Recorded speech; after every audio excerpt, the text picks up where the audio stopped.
Imagine walkie-talkie convenience, pero kahit magkalayo kayo ng 100 kilometro, magkakarinigan pa rin kayo. Ito yun. Ito nga pala ang Rongyin 280. Isang walkie-talkie na hindi gumagamit ng radio frequency, pero SIM card at mobile data. Basically, walkie-talkie feels pero gamit ang 4G network. Kaya kahit gaano kalayo, basta may signal, makakapag-usap kayo real time. At kung gamitin to, and good news, napakadali lang. Nabili ko to sa Shopee at para ma-activate, kailangan mong i-chat yung merchant na pinagbilihan mo. Sa case ko, itong specific store na to, sobrang responsive. Kahit after 1 year, sumasagot pa rin sila na parang kabibili mo ba rin. Walang hassle, walang worry. Pag na-activate, usable na agad as long as buhay pa yung unit mo, kaya ayusin mo. Mamaya. Na ngayon, kung napunta ka dito dahil do sa thumbnail or sa title, punta ka na lang dito sa timestamp na malapit dyan. Andyan na yung sagot. Andyan na yung sagot agad. Pero kung first time mo bibili, naghahanap ka ng mga review na kung kailangan mo ba to, hindi. Stay tuned at aabot din tayo doon. Ito yung part na magugustuhan nyo kung mahilig kayo sa outdoor o lagi kayo nasa malalawak na area. May screen para sa contacts at saka yung settings, push to talk para instant send ng voice, at detachable yung battery. Yan, detachable ang battery. Nakakabili nito kung kailangan nyo ng backup, pero yan, tatanggal siya. So, meron din, andito na lang din tayo sa loob, meron siyang dual SIM slots. So, kung down yung isang network, automatic na lilipat siya sa may signal na SIM. Kaya, tuloy-tuloy ang usapan. Dito sa menu, sorry, hindi ko mabuksan yung unit. Ayan, bubukas naman siya. Kaso, yun nga, mamaya pag-usapan natin kung bakit di ko magamit ngayon. Pero isang kagandahan nito, hindi naman siya yung kung sinong meron maririnig na kagad kada salita mo. Pwede kang pumili sa contacts mo kung sino lang kung sino lang yung gusto mong kausapin privately para hindi magulo ang usapan, hindi makalat ang usapan. Tapos yun nga, sabi ko, data ang ginagamit na to, so dapat may SIM card to. Usually, yung kasamang 15 or 30 gigabytes ni GOMO na non-expiry, napaka-imposible maubos kung dito mo lang siya gagamitin kasi napaka-konting data lang ang ginagamit kada voice. Pero syempre, hindi lahat perfect. May ilang bagay na dapat mong malaman bago ka bumili. Hindi naman wanting do it all to. So, unang-una, hindi waterproof. Waterproof.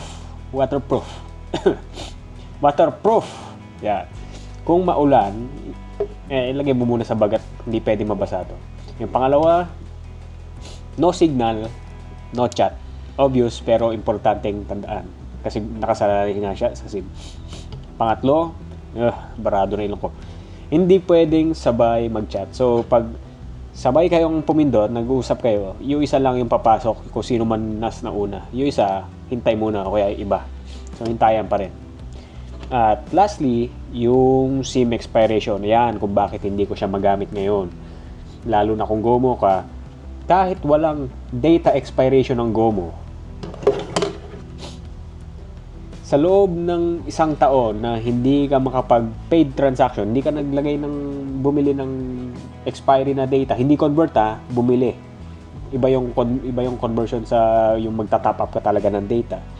Sa loob ng 1 year, expire yan. Hindi mo na mariretrieve yung number mo, totally dead.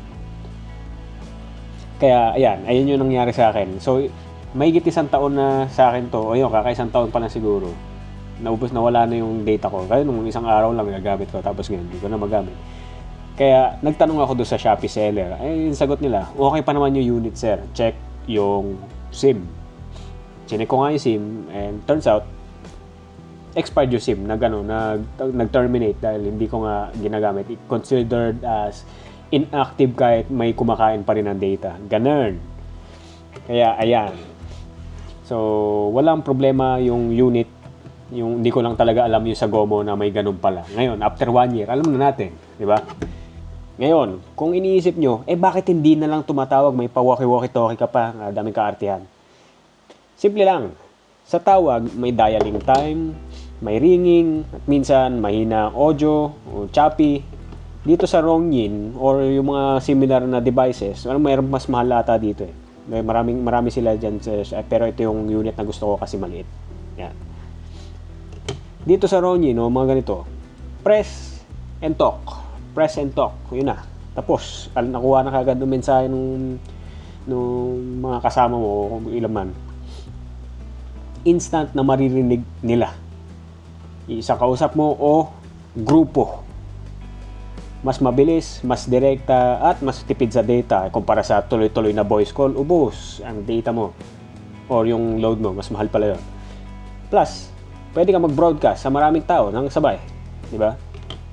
Sinabi ko na ba? Sinabi ko na yun. So yun, kung kailangan mo ng instant voice comms kahit saan, baka ito na hinahanap mo. Ito yung Ronin 280. Walkie-talkie na gumagamit na mobile network na may dual SIM, private call para hindi magulong usapan, at sobrang tipid sa data. Wag mo lang kakalimutang i-top up yung Gomo mo para hindi mawala yung service.